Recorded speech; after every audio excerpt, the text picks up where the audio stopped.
Becoming someone I can trust.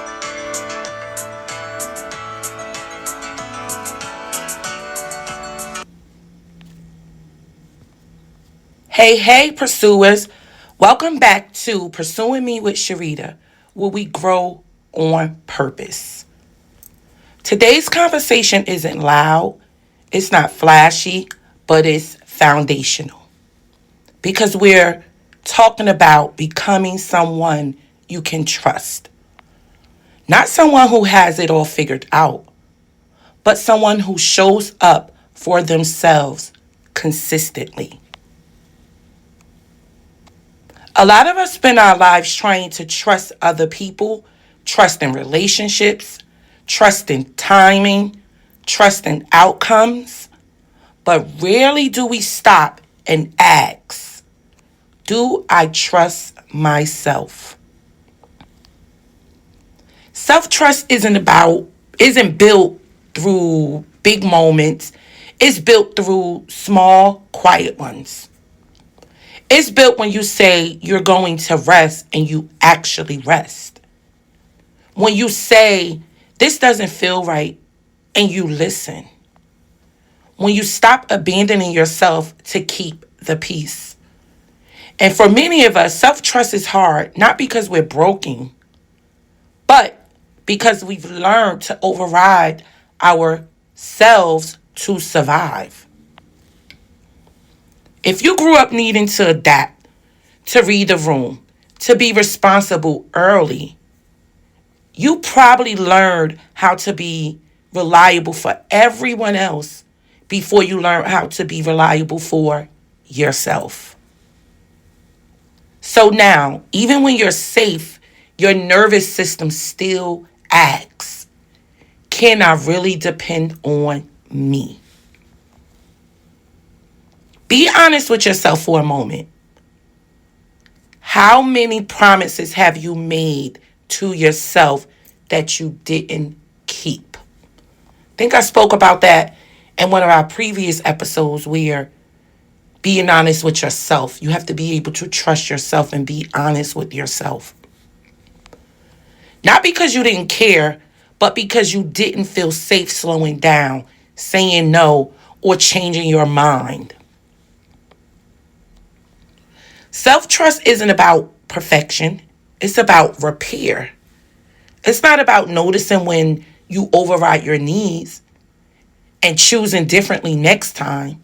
It's about following through in small ways.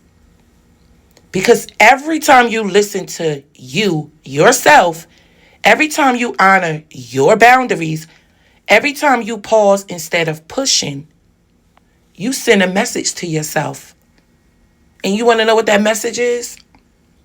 I'm safe with me. I'm going to repeat that. I'm safe with me. That's the message you are telling yourself. And here's something important to understand, guys.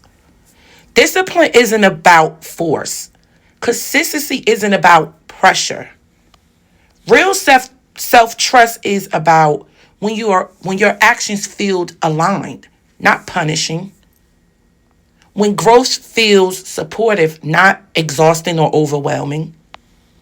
When you stop asking, how do I push myself harder? And start asking, how do I support myself better? Ask yourself this. What would you change in my life? What can you change in your life? If I believe I will follow through on my own behalf, ask yourself that. What could change in my life if I believed I could follow through on my own behalf? You don't need more motivation. You need a relationship with yourself that feels safe. One where you listen, one where you don't shame yourself for slowing down, one where you allow growth to be sustainable. Because when you trust yourself, decisions get so much more clearer. Can I get a witness to that? Boundaries get so much stronger. Can I get a amen to that? And peace becomes possible. Guys, becoming someone you can trust isn't a destination. It's a practice. And if you're ready to build that trust intentionally through reflection, journaling, and consistency, that's exactly what we do inside the Inner Work Club. And don't forget about our 8-week personal growth challenge. As I said, when I first released the 8-week growth challenge, you can start that challenge whenever you want to. This isn't about becoming someone new.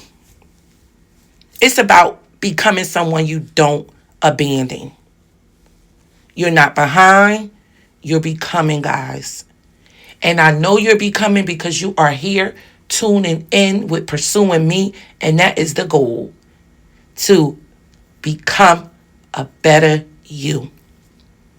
And guys, just so you know, the work is working. Pursuers, keep growing on purpose. And I'll meet you in the next episode. Peace.